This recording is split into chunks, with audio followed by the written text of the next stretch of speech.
Welcome back, everybody, to another exciting episode of Sports World with Patrick. Today, I'm your host, Patrick, and today we've got an incredible guest, a true leader on and off the field. I'm joined by Jean-Paul Circelli, the head coach of the University of Windsor's football team. Coach Circelli, it's thank you so much for being here today. It's an absolute pleasure to have you. So let's go ahead and jump right in. You've had a long and successful career in coaching, and now you're leading the University of Windsor Lancers. What made you want to step into the role of head coach, and what's it like um, been like to build the program there in Windsor? Well, first of all, Patrick, thank you so much for having me on. I really appreciate you reaching out and getting a chance to share with you and your audience. Really, for me, coaching's been a lifelong dream. I've got a real passion for the sport of football, but also a great passion for teaching and for coaching. And this is something that I've been doing for a very long time. And when the opportunity came to really take over a program, put our own stamp on it, we just jumped at that opportunity. And that's really what brought us to the University of Windsor. And then obviously, I can really tell, you have passion for it. I've gotten to look at your record there, at Windsor. I know with how close Windsor and Detroit are. I know right now the Detroit Lions' success on and off the field has had a huge impact. Um, so I want to ask you this because I know as closely knitted as Detroit and Windsor are, has do you think the game has gotten more popular since the Lions have had so much success and the interconnections that Windsor and Detroit have? I think it might be more of a coincidence. I think I started a year prior to Dan Campbell, but a lot of the things that we were talking about were the same messages about changing culture, changing what the perception is, making it about the community. I'm not sure if football itself has become more popular as a result, but definitely the positivity and the notoriety that football is garnering and the importance of its impact, not just in Detroit, but our community as well, is definitely tied to the success of the Lions because for so many fans and people, this is the best stretch that the Detroit Lions have gone through, um, really, since their NFL championship. So we're talking generations, 50 plus years, and we're in the same boat. We're going through the best stretch that the Lancers have had. Um, that we haven't seen since their Co-Yates Cup championship in 1975. So some similarities in that regard. Similarities in the fact that there's a lot more people coming out to our games, and obviously it's you got to be very well off to find your way into Ford Field. So I think if you're looking from similarities from that standpoint, that the teams are becoming more successful. There's a lot more fanfare within the community. Some of the dynamics that our team has looked at improving, starting with culture. Definitely, Coach Campbell and his staff have done that as well. So I think just the fact that both programs are doing well, it's a positive. But obviously, the NFL is always king, and that's going to be the one that drives everything. Um, and obviously, as I've been mentioning, the Lancers have really been improving, growing and improving under your leadership. And you mentioned how your leadership style is the same as Campbell is. What would you say are the key aspects of your coaching philosophy, and what do you stress the most to your players? Well, so much of it is really establishing, who you are, what your philosophy is, what you believe in. And anytime you come into a program, especially one that hasn't had a lot of success in a long time, you have to be very clear with what are we doing? How are we building it? You need to start with putting the right people in the building and putting the right seats on the bus type of thing. So it's not just myself. I've got great support staff, great coaches, great athletic director, great dean they're very supportive in what we do, but they're also in the right roles. So we've got a fantastic offensive coordinator, fantastic defensive coordinator, fantastic offensive line coach. These guys understand what it means to be in those roles and how to get the most out of developing their players.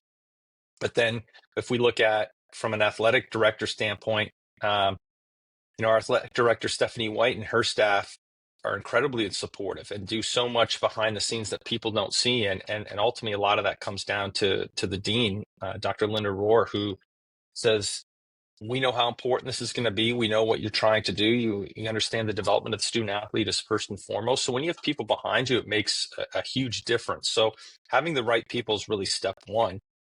Step two is what is it that your philosophy is all about? What are your core values? And one big thing that we stress all the time is love, serve, and care.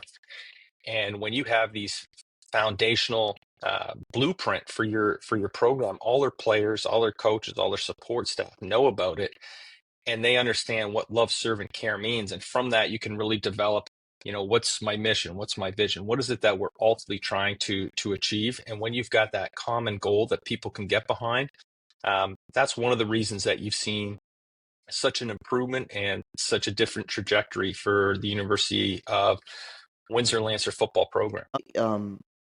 You and Coach Campbell definitely have that very close, are very close in your coaching philosophies because of the fact that a lot of student athletes, when they go off to high school or even before they enter into university, their lives are very different. A lot of them are either stressing about making sure they've got the grade so that they can continue playing the athletics, or they're trying to get to the best, or they're trying to get their best grade, but sometimes they leave some of their personal issues on and off the field, um, inside of them. And I know mental toughness is such a big thing to talk about, definitely when it comes to athletics, because sometimes some people, it's harder for them to be mentally mentally right, just for and it's always okay not to be okay, but obviously they struggle with the classwork. And some students go into their first year at a university, and they fall straight on the ground. But what are some of the ways that you've helped the athletes that you've had at Windsor, the University of Windsor, in building that mental toughness to be able to take that on beyond just after their time at the University of Windsor? Yeah, there's so many different factors that come into it, and where people's background and what their experiences are, who their mentors are, if any. So for us, a big part of it is understanding the main reason people are here is to use football to set up the next part of their life. It's about getting not just that undergrad degree, but it's also looking at master's, professional school. Use this time as you go through football to set up where you need to go next in your life. And so many student athletes, and you kind of hit it on the head there, struggle with the motivation of, getting into school and going through school. And for many of them, sport is what keeps that motivation going. But ultimately, we want our players, the vision of the programs, yeah, we want to win. Make no question about that. Winning is super important. But unlike the NFL, it's not the be all end all for us, because ultimately we need to make sure that our young men leave here as better sons. They need to leave here as better husbands, as better fathers, as really contributing members to society. So if winning's the only thing that motivates us and drives us, then we're going to fall short. And for so many of our coaches and support staff, it's about looking through society and seeing that it's the lack of good male role models, strong role models, father figures. We need to make sure we're developing our student athletes so when they go off, they're set to do that. And so I think a lot of the biggest success stories, it's easy to look at guys playing pro. This past year we had 3 guys get drafted, and one of them was top 6 pick in the draft. George Una goes to British Columbia. And he's an individual that came in and wasn't great in school initially, and had to kind of define where he was work ethic wise. But going through 5 years with us and understanding that development, he's now completing teachers college, and he knows when that football part ends, and it will. It always does. He's going to have a job in education going forward. And no different than a number of our guys right now are at the National Combine. Kalade Musin, he was the leader in sacks the last couple of years, and all Canadian.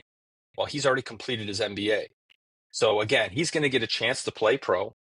and I think he could have a long career. But again, when it ends, he's going to use that networking ability to set up a job somewhere else along the line, somewhere in business because of his MBA background. No different than what we tell anyone else. It's about using that time to set up where you need to go. But very few end up playing pro. And I think that maybe the success stories that we're most proud of is seeing the guys that we started coaching 5 years ago come back now, and they're married and they have children, and they're now, strong alumni for us, and they understand the importance of that family atmosphere.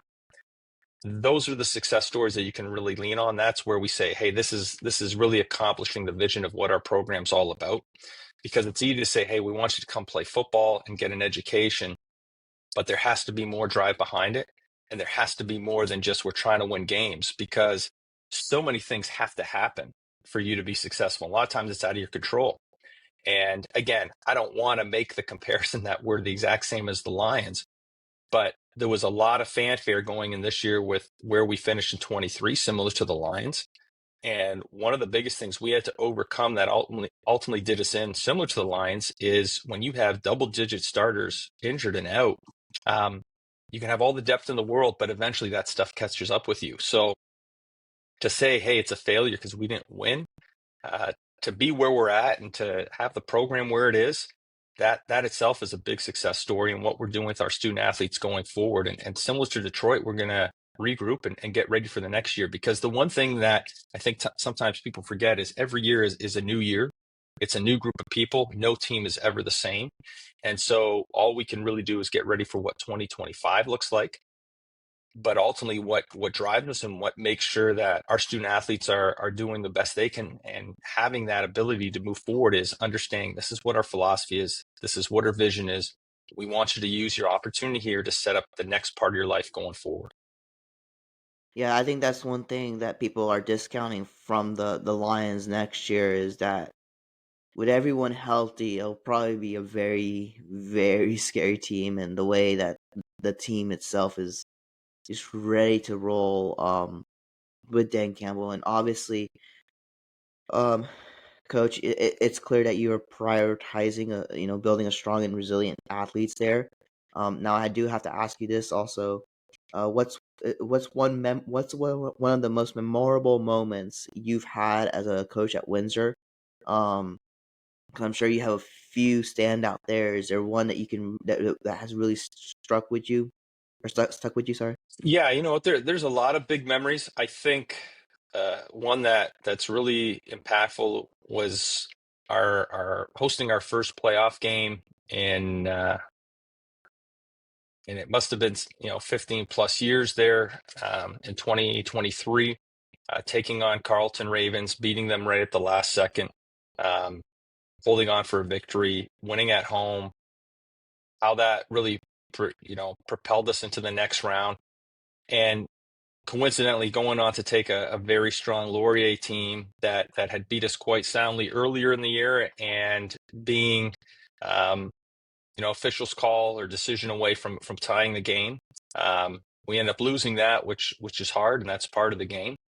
But I think the fact that we showed the resilience to win at home and then go on the road and take on a team that no one really gave us a chance, and to be right there, I think that's something that was really special with the time that we've had at Windsor, and is something that we can look to, going forward. That's definitely incredible. I know it can be hard when losing to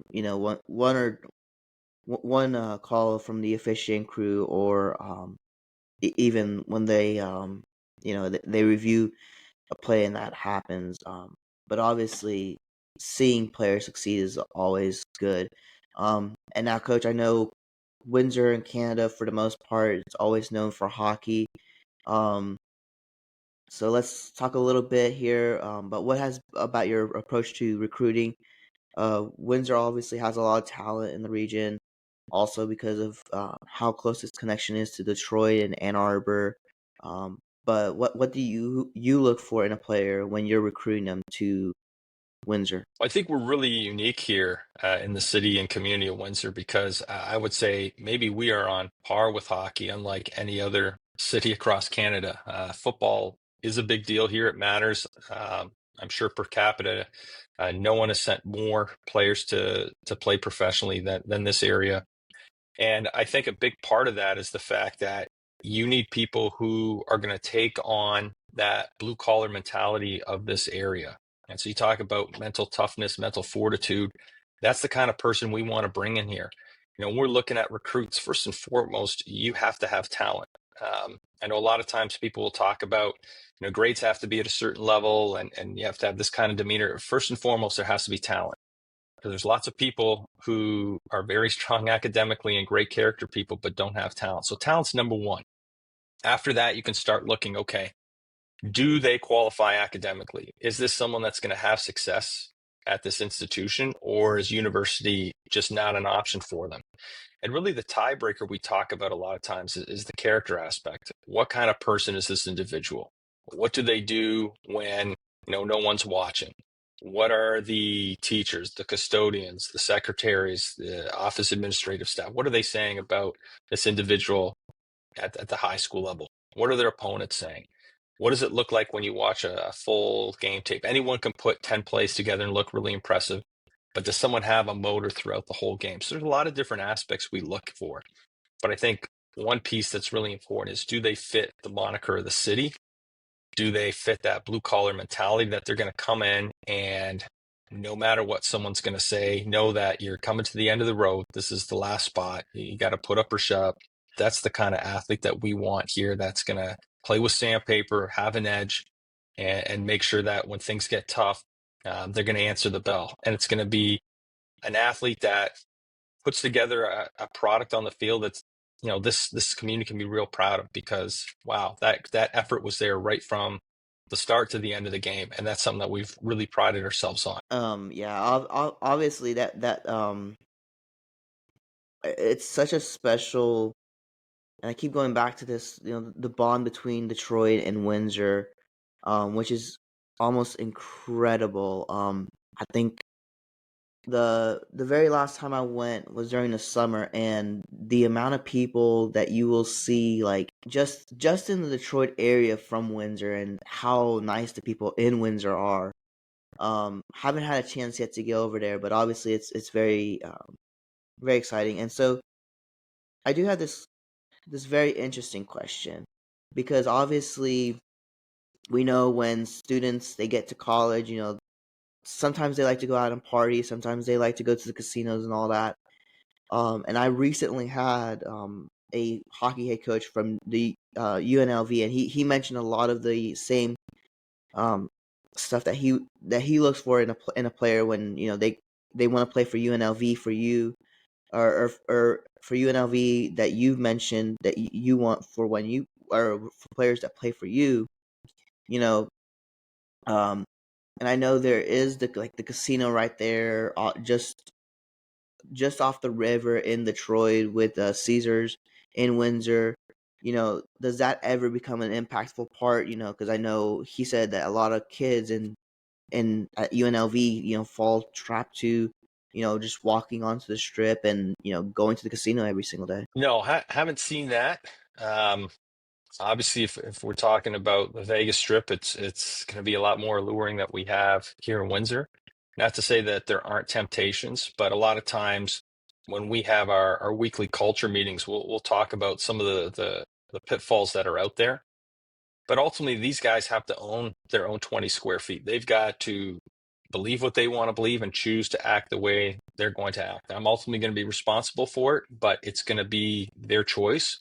And we hope that we've treated them properly and we've talked to them about what to be aware of and about always being together. But ultimately, I'm never going to be out with them on a weekend, so a lot of it's going to be up to the players to make sure they're making those right choices and using good judgment. And I definitely love to hear that. Because obviously character and academics are a big thing, Coach. Um, Now, before we get to the final part of, or the final few questions, we're gonna lighten up with things with a few fun questions. Um, so are you ready, Coach? Absolutely. All right, here we go. What is your favorite pregame meal? Favorite pregame meal? I would say anything with pasta is really a go-to. I know one of the favorites here is chicken parm for our guys. A lot of guys enjoy a chicken parm and pasta meal, so I'd say that's probably the go-to.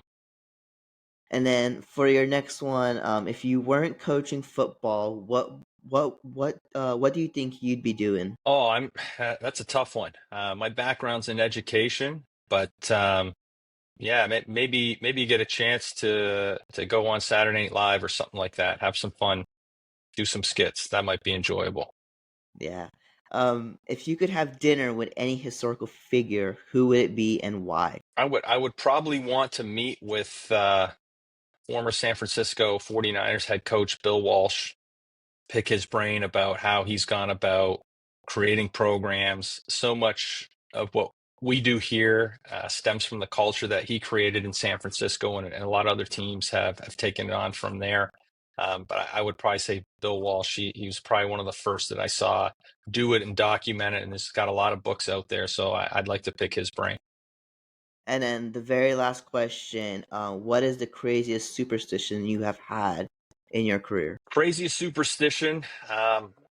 I usually keep a stone or small rock in my shoe. It's something that I once heard Bill Parcells talk about, how you always want to be uncomfortable. And we talk a lot with our team about get comfortable being uncomfortable. So it's kind of a reminder that it's never going to be 100%. And as soon as you think you've made it, as soon as you think you've arrived, disaster's usually right around the corner. So you always have to have your guard up and always be working, because even when you think you've gone to that spot and like, wow, pat yourself on the back, the next challenge is right there and the next team opponent is ready to go. So, Coach, I'm going to ask you these last few questions here. Obviously, as a coach, coaches oftentimes look ahead into the future. Um, what is your biggest goal for the Lancers football program uh, in the future before you decide to hang it up from your coaching career that you have at the moment? It's been the goal since day one. We want to win the championship. So, like I said, it hasn't been done since 1975. We're at 50 years. So I think a lot of people would say 50 years is long enough. Let's make that happen.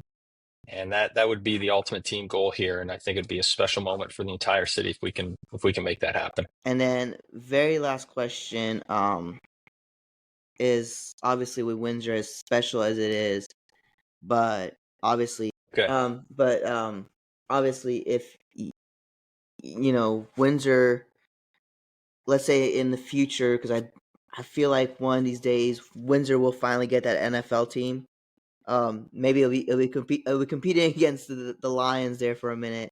But obviously, um, do you think that would be a chance, or do you think that would even be an opportunity that you would be willing to take to coach a Windsor NFL team? If an opportunity to ever coach an NFL team came up, I would definitely jump at that. That sounds like a lot of fun and a real special opportunity. Yeah, it's obviously Coach. It's obviously been a pleasure having you today.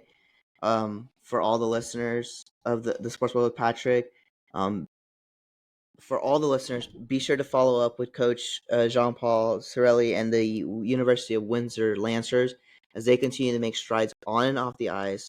And we'll be back next time with more guests, stories from the sports world. Until then, keep pushing your limits, believing in the power of sports. Take care, everybody.